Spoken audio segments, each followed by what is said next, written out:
This is an interesting one. Now, the Institute for Economics and Peace, or IEP, has published the latest Global Peace Index. It shows South Africa's ranking is down 2 points to 127 in the world and 32 in Sub-Saharan Africa.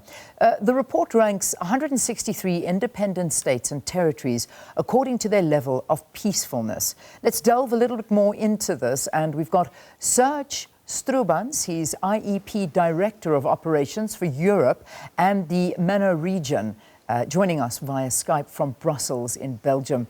Good to have you, Serge. Thanks very much for your time this morning. Good morning. So I suppose let's get straight to the point. What has caused South Africa's ranking to drop 2 points to 127 out of the 163 countries surveyed in this Global Peace Index? And again, just reiterating, 32 in Sub-Saharan Africa. Well, the Global Peace Index is organized around 23 different indicators, and those are put into three families of indicators. We look at the impact of internal and international conflict, we look at the impact of militarization, and we also look at the impact of internal, social safety and security. And it's in this third family of indicators that South Africa has shown the big decrease in the past year.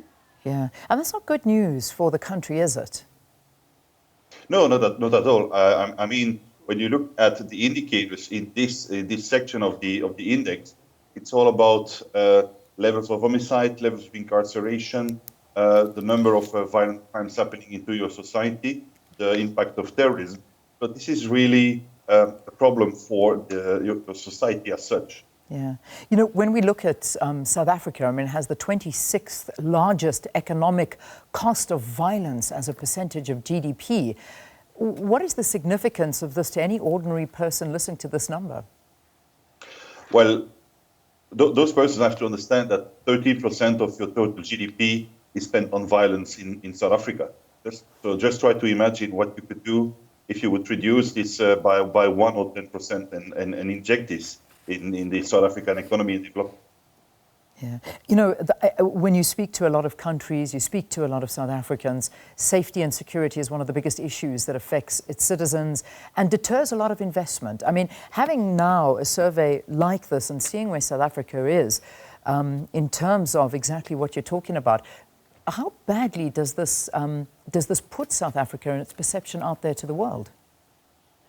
Well, I think what is important is to realize that you can invest in peace. And at the Institute for Economics and Peace, we have developed the concept of positive peace, which are the attitudes, the institutions, and the structures that need to put in place to create more peace and to sustain it.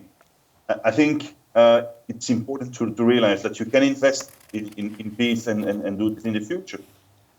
Now, South Africa is also in the last 20 countries in terms of societal safety and security. How do you survey this?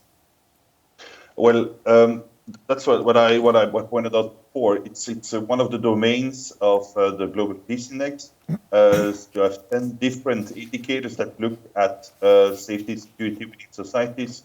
So we look at the number of homicides, we look at the number of we look at the impact of terrorism. Also, so yeah, we really look at all those components within society where violence occurs.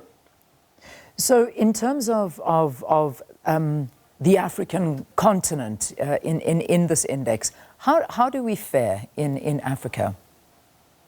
Well, as you have said, you are in the bottom third of the Sub-Saharan Africa countries, and when you look at Africa, this is the region in Africa who decreased in peace over the past year. The other region in Africa, the MENA region, so the Middle East, but especially Northern Africa, had a slight increase last year. Coupled to this is also part of the research that we have done is the link to climate change, and exactly this region, Sub-Saharan Africa, is the region that will be most at risk of increased violence due to climate change in the coming year. So we understand that the Institute for Economics and Peace is headquartered in Australia, in Sydney. You've got offices in New York, in Mexico City, The Hague, Brussels. However, you survey globally. Asia and Africa, they're not really represented by any offices. So the question, I suppose, that needs to be asked is, how accurate is this measure of a global peace index? Well, we opened a couple of months ago also an office in Harare in Zimbabwe that is looking at Zimbabwe as such, but also at Southern Africa. And when you talk about Asia, I mean, the flying distance between Europe and Australia is the same, so it's also covered. What we do is we work together with a lot of recognized international institutions that are looking at individual indicators and also do surveys, but also collect data on those surveys. And those are recognized globally. Yeah, yeah, which is, okay, so there is now an office in Harare, which is good to know, to rather be hands-on than anything. Having a look at some other notable global findings are that of the Ukraine, which registered the largest improvement this year. So that's quite interesting. Nicaragua, the largest drop, and more countries decreased their militarization. That's 106 countries, then actually increasing it. So this is a decade-long trend. What can we read into this? Well, when you look at Ukraine, for example, you see that the intensity of the conflict over there and the number of people who died through the conflict last year has decreased. So that's very important. You spoke about militarization. This is the domain of the Global Peace Index that has seen the largest improvement over the last decade. So that means that less money is invested in militarization throughout the world, and that's a very good trend. Yeah. On the other end, the ongoing conflict is quite stable over is quite decreased in the last 10 years, and the social and safety and security is remained almost equal over the past 10 years. So the improvements are done in militarization. The deteriorations are really linked to the ongoing conflict the past 10 years. Those created the peace of the last decade. I want to focus on other issues, because it's not only a conflict and safety and security that's measured and reflected in this index. You also look at climate change and LGBTI rights, I beg your pardon. So more than 400 million people live in areas with low levels of peacefulness and a high risk for climate change. But the good news is acceptance of LGBT communities has actually increased.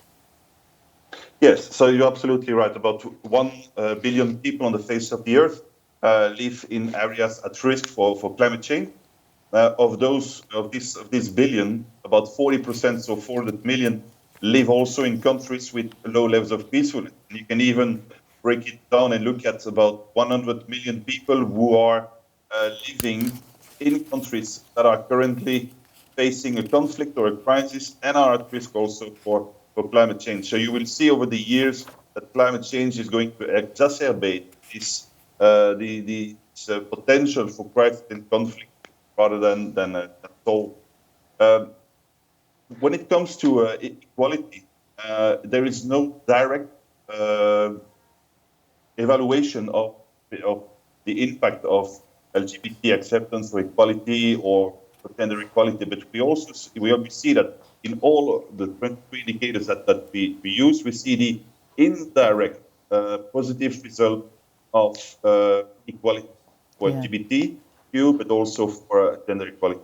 Yeah. Just finally, Serge, as we wrap this up, I need to just have a look and talk to also the least peaceful country in the world. It used to be Syria. It's now been overtaken by Afghanistan. So the top 5 now are Afghanistan, Syria, South Sudan, Yemen, and Iraq. So these countries they've got huge exclamation marks over them. These are very worrying, aren't they?